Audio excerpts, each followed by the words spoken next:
Muy buenos días, amados en el Señor. Dios le bendiga en esta mañana.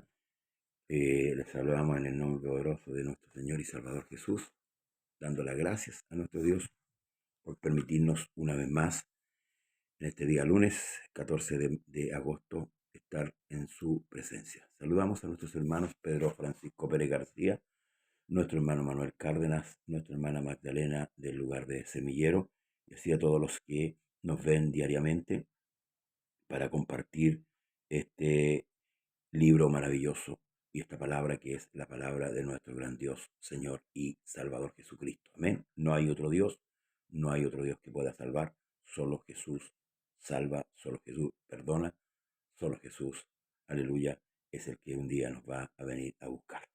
Vamos a avanzar en el libro de Primera de Samuel capítulo 29 por la hora. Hermanos amados, hoy día es día laboral para muchos, es día de trabajo. Bueno, para todos, las hermanas en sus hogares y los varones, ¿cierto?, en su lugar de trabajo. Agradecemos a Dios por el trabajo que nos da cada día, hermanos amados, para darnos el sustento diario. Capítulo 29 de Primera de Samuel dice: los filisteos juntaron todas sus fuerzas en Afec, e Israel acampó junto a la fuente que está en Jezreel. Y cuando los príncipes de los filisteos pasaban revista a sus compañías, a cientos y de a 1000 hombres, David y sus hombres iban en la retaguardia con Aquis. Dijeron los príncipes de los filisteos: ¿qué hacen aquí estos hebreos? Y Aquis respondió a los príncipes de los filisteos: ¿no es este David, el siervo de Saúl, rey de Israel, que ha estado conmigo por días y años, y no he hallado falta en él desde el día que se pasó hasta mí, hasta hoy? Entonces los príncipes de los filisteos se enojaron contra él y le dijeron: despide a este hombre, para que se vuelva al lugar que le enseñalaste, y no venga con nosotros a la batalla, no sea que en la batalla se nos vuelva enemigo, porque ¿con qué se volvería mejor a la gracia de su Señor que con las cabezas de estos hombres? ¿No es este David, de quienes cantaban las danzas diciendo: Saúl hirió a sus miles y David a sus 10 miles? Y aquí llamó a David y le dijo: vive Jehová, que tú has sido recto, y que me ha parecido bien tu salida y entrada en el campamento conmigo, y que ninguna cosa mala he hallado en ti desde el día que viniste a mí hasta hoy, mas a los ojos de los príncipes no agradas. Vuélvete pues y vete en paz, para que no desagradar a los príncipes de los filisteos. Y David respondió a Aquis: ¿qué he hecho? ¿Qué has hallado en tu siervo desde el día que estoy contigo hasta hoy, para que yo no vaya y pelee contra los enemigos de mi señor el rey? Y Aquis respondió a David y dijo: yo sé que tú eres bueno ante mis ojos, como un ángel de Dios, pero los príncipes de los filisteos me han dicho: no venga con nosotros a la batalla. Levántate pues de mañana tú y los siervos de tu señor, que han venido contigo, y levantaos al amanecer y marchad. Se levantó David de mañana, él y sus hombres, para irse y volver a la tierra de los filisteos, y los filisteos fueron a Jezreel. Como dije el día sábado, estas son las últimas horas de Saúl. Los filisteos van a enfrentar al pueblo de Israel. David, que estaba exiliado, ¿cierto?, de parte de Saúl, estaba con el rey de Aquí, pero nunca David iba a levantar la mano contra sus hermanos. Y los filisteos, los príncipes, tenían razón. David no iba a pelear realmente contra Israel. David era un israelita, un hebreo, por tanto su corazón siempre estuvo inclinado. De hecho, lo vemos que mientras él estuvo con Aquis, ¿cierto?, el rey de los filisteos, él hacía incursiones secretas, ¿cierto?, y peleaba contra los enemigos de Israel, y así de una manera ayudaba al rey Saúl, que gobernaba en aquel tiempo, preso de una locura, ya endemoniado totalmente Saúl, y desechado por Dios. Y como dije, en esta batalla el rey Saúl va a morir. Se lo dijo el Señor, ¿verdad? Lo confirmó a través de esa visión, ¿verdad? Cuando le hace subir, ¿cierto?, la adivina, en donde Dios permite estas cosas para que sepan que Dios tiene, hermano, la soberanía. ¿Mm?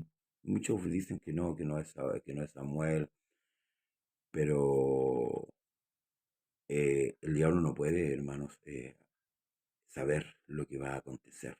Él no tiene noción. Dios bendiga a nuestra hermana Laura Sáez del futuro en cuanto a una persona. Y él le dijo claramente a Saúl, hoy estarás conmigo. Amén. Hoy tú y tus hijos estarán conmigo. Y eso sucedió. Eso sucedió.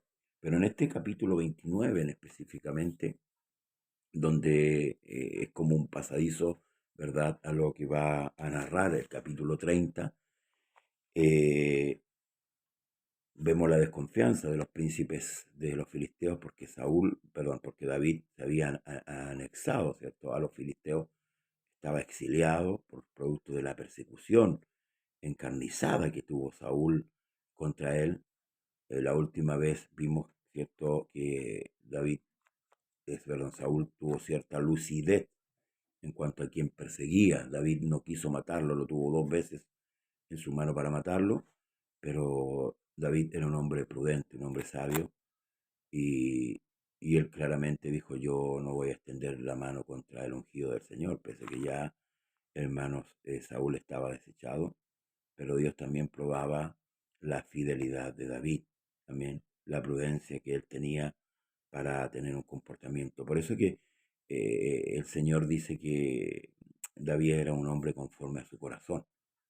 En cuanto a la justicia, ciertamente ningún hombre, ningún ser humano, Dios bendiga a mi hermana María Jovita Rojas, Dios le bendiga, ningún ser humano alcanza la justicia de Dios, nunca la vamos a alcanzar. Pero en cuanto a la justicia humana, David sí provocaba en Dios un contentamiento. Y no solamente David, tenemos a través de la escritura muchos hombres que provocaron el gozo, ¿cierto?, de parte del Señor con respecto a sus actitudes. Así también nosotros, hermanos amados, debemos siempre agradar a nuestro Dios, a veces con nuestras debilidades, con nuestras flaquezas. Hoy día, por la misericordia del Señor, ya perdonados, fuimos hechos salvos y Dios nos ha concedido el perdón de nuestros pecados. Hoy día podemos agradar a Dios ya siendo llenos del Espíritu Santo, porque eso es importante, el Espíritu que mora en nosotros, el Espíritu Santo que nos dirige, nos guía, que nos guarda y que está constantemente en nosotros. ¿Amén? Eso debemos dar gracias al Señor, porque si no fuera por esas misericordias que Dios nos concede de tener el Espíritu Santo, no buscaríamos las cosas del Señor. Ciertamente en nuestra humanidad, en nuestra carnalidad, eh, no le da el ancho para buscar por sí sola, la presencia de Dios, pero la presencia del Espíritu Santo en nosotros nos provoca eso, el ánimo, el deseo, el anhelo por las escrituras, el anhelo por la oración, el anhelo, hermanos, de estar en la casa de oración, como también el mismo David expresa en uno de los salmos, yo me alegré con los que me decían, a la casa del Señor iremos. Entonces, hermanos, este capítulo 29 de 1 Samuel, libro histórico, es un libro histórico. Recordemos que la Biblia, la palabra del Señor, las escrituras, tienen diversidad de libros en cuanto para aplicar al conocimiento del hombre. El Antiguo Testamento tiene historia, tiene poesía, tiene profecía, hermanos amados, y eso nos permite a nosotros culturalmente en cuanto a la palabra del Señor ir creciendo, que es lo que Dios quiere, que crezcamos en el conocimiento y en la gracia del Señor.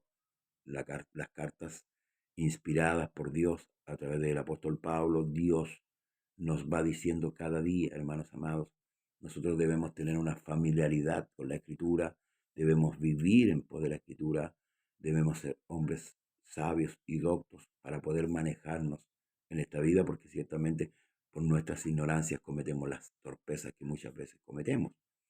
Entonces Dios quiere un pueblo sabio, un pueblo entendido. David era un hombre que entendía las cosas del Señor en aquel tiempo y también, ¿cierto?